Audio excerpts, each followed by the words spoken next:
Sachant que vous avez travaillé sur le cas Bakassi, Oui. vous avez longuement travaillé dessus, est-ce que, dans un premier temps, vous pouvez nous résumer brièvement le cas Bakassi? Et la question derrière, c'est finalement, sur quoi est-ce qu'on se base pour décider que telle portion de terre appartient à quelqu'un d'autre, à tel pays ou tel autre? Donc voilà un peu ma question.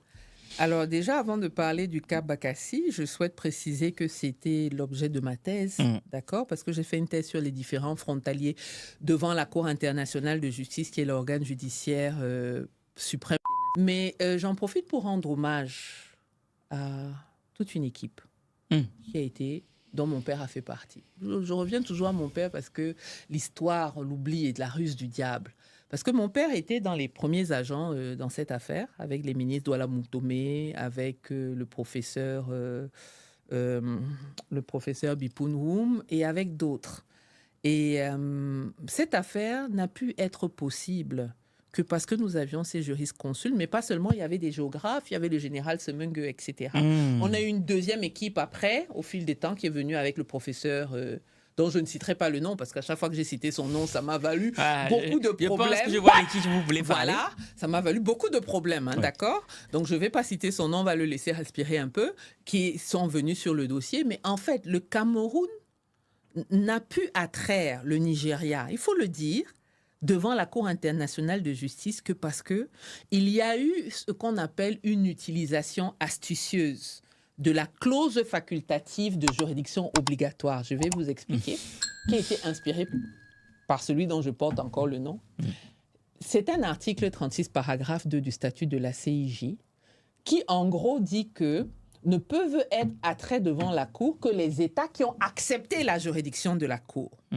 Au début des échauffourées entre le Cameroun en et français facile. Il faut expliquer un peu. Oui, c'est ce que je vous appelle. Ne peut être produit devant la Cour internationale de justice que deux pays qui, nous deux, on a accepté la juridiction de la Cour, le Cameroun et le Nigeria.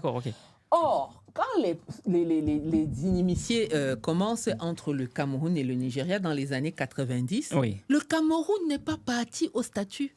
Le Cameroun n'avait pas accepté la juridiction de la Cour. Comment donc attraire le Nigeria?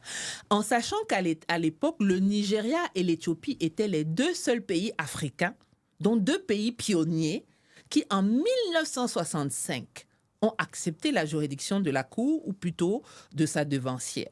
D'accord? Donc, il y avait déjà cette première difficulté technique. Finalement, l'équipe se met à réfléchir. Et ils disent, voilà, on va faire jouer le mécanisme de l'article 36, paragraphe de la clause facultative. On va dire que, bon, le Cameroun, donc, a adhéré à la juridiction de la Cour, c'est-à-dire peut-être le 13 mars comme ça. Le Cameroun, déjà, ils prévoyaient ce qu'ils allaient faire. Ils ont adhéré en début mars, et puis 20 jours plus tard, ils ont attrait le Nigeria devant la CIJ. Et cela n'a pu être possible que parce que le Cameroun avait accepté la juridiction, ce qui n'avait pas été fait avant. Mais pour revenir à l'affaire en elle-même, l'affaire Bakassi est à ce jour, et je suis très heureuse d'avoir été la première personne au monde à faire une monographie, c'est-à-dire une thèse sur ce sujet, une thèse qui, en l'occurrence, était dirigée par Alain Pellet, qui était l'agent du Cameroun, donc qui est devenu l'agent du Cameroun dans cette affaire. L'affaire Bakassi, elle nous montre en réalité quoi? Qu'on s'est retrouvé avec des traités.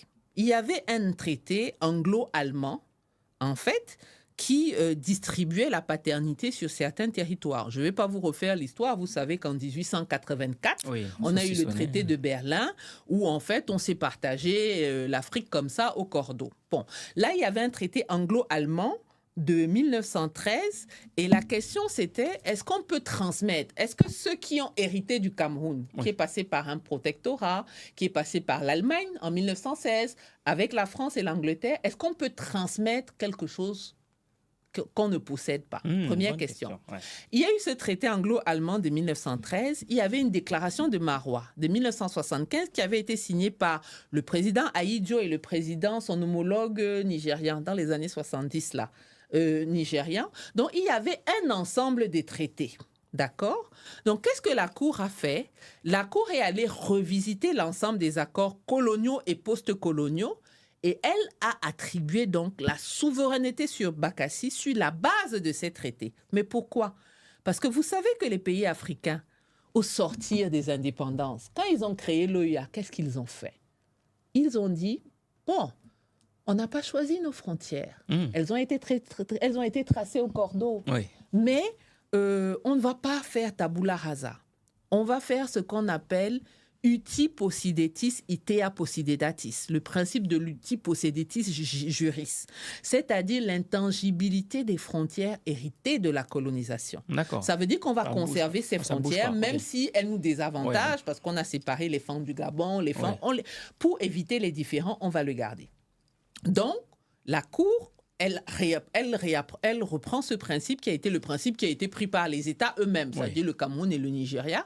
Elle dit, on va donc garder les frontières entre le Cameroun et le Nigeria telles qu'elles ont été héritées de la colonisation, telles qu'elles nous sont dictées par ces traités que je viens de donner. Mais en fait, ce qui est curieux dans cette affaire, c'est que finalement, donc, on a le 10 octobre 2002, on a la Cour qui déclare que la souveraineté sur Bakassi est camerounaise. Mais dans les faits, il y a quoi? Il y a une contradiction. C'est que dans les faits là, Bakassi vivait sous ce qu'on appelle des effectivités nigérianes. Oui. Effectivité, le doyen Carbonnier parle de l'effectivité, c'est-à-dire le rapport qui existe entre le droit et le fait. Dans le droit, vous nous dites Bakassi est camerounaise, mais le fait, c'est que jusqu'à pas de date, c'était les Nigérians qui investissaient à Bakassi, on payait les impôts au Nigeria. Les populations, elles estiment qu'elles sont nigérianes. Mais vous venez leur dire maintenant qu'elles sont camerounaises. Comment on fait? On se retrouve donc avec un Cameroun qui est muni de la civilité du droit, c'est-à-dire qui est crédité d'une décision internationale, mais qui est face à qui? Le géant nigérien. Bien sûr. C'est-à-dire une grande puissance militaire, etc. Est-ce qu'on va forcer le Nigeria à quitter de Bakassi comme ça à coup de pied? C'est pas possible. Donc l'arrêt de 2002 à 2008, l'arrêt n'est pas exécuté. Donc, il y a le droit, mais il y a la force du droit. Et finalement, grâce à la sagesse des présidents de la République de l'époque et de l'actuel président, qui était déjà président à l'époque, le président Paul Biya et le président Olusegun, et la subtilité de Kofi Annan, secrétaire général, ont fait un accord. Normalement, quand on a une décision de justice, on n'est plus censé faire un accord, on doit exécuter la décision de justice. Mais là, on fait un accord négocié qui est l'accord de Green Tree, qui est un accord par lequel les deux pays font des concessions mutuelles. Et au final, le Nigeria finit par libérer Bakassi progressivement. Donc, cette affaire en matière de droit international, elle nous montre quoi? Que le droit ne suffit pas. Le droit ne suffit pas. On ne peut pas appliquer le droit sans la politique. Et dans la thèse que j'ai faite, j'avais créé une théorie à l'époque qui est la négociation provoquée. Donc, il ne sert à rien d'avoir une décision de justice si elle doit rester lettre morte. Quelquefois, vous savez, on dit mieux vaut un bon arrangement qu'un mauvais procès. Voilà. D'accord. Et donc, parce que moi j'ai entendu plein de trucs que le Cameroun a gagné la guerre de Bakassi, les militaires, machin, truc. Est-ce que c'est vrai ça? Non, mais en fait, le Cameroun n'a pas gagné sur le plan militaire. Ce n'est pas possible. La question ne pouvait même pas se poser sur le plan militaire. Il faut être réaliste.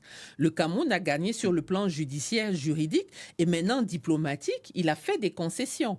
À l'époque, je me rappelle d'ailleurs, je travaillais à la mission permanente des Nations Unies avec l'ambassadeur Martin Bellinga. Il avait été très fâché parce qu'à l'époque, j'avais sorti un article académique sur accord de Green Tree, accord capitulaire. Ou d'une certaine manière, je disais, bon, le Cameroun a un peu renoncé à sa souveraineté parce qu'il consent à laisser le Nigeria prélever encore pendant quelques années des ressources. Est-ce que... Et il m'avait vertement réprimandé. Il m'avait dit, mais Mfeugue, tu ne peux pas travailler à la mission permanente. Et on a été fâchés pendant longtemps pour cet article-là. Mais c'est pour vous dire que on peut avoir la civilité du droit, mais il faut aménager par des négociations pour trouver une sortie. C'est la paix qui compte, au final. Et au final, on peut dire que Bakassi a été pacifié, mais aujourd'hui, quelle est la situation de Bakassi? Il faut se poser la question. Parce qu'à un moment, on avait fait des projets de développement prioritaires à Bakassi. Parce que quand on vous dit le problème, c'est les effectivités. La terre appartient à celui qui l'occupe. Ça veut dire que si à Bakassi, il n'y a pas d'effectivité camerounaise, c'est-à-dire que si on met des enseignants qu'on affecte à Bakassi, et parce qu'il n'y a rien à Bakassi, ils n'y vont pas, que Bakassi n'est pas peuplé, qu'on ne fait pas de Bakassi une réelle colonie de peuplement camerounaise. Imaginez qu'un jour, il y ait deux autres personnes différentes qui reviennent remettre en cause. Donc, la vérité, pour le moment, ça va bien, mais la vérité, c'est qu'il faut qu'il y ait des effectivités camerounaises actives, je dirais même hyper actives à Bakassi.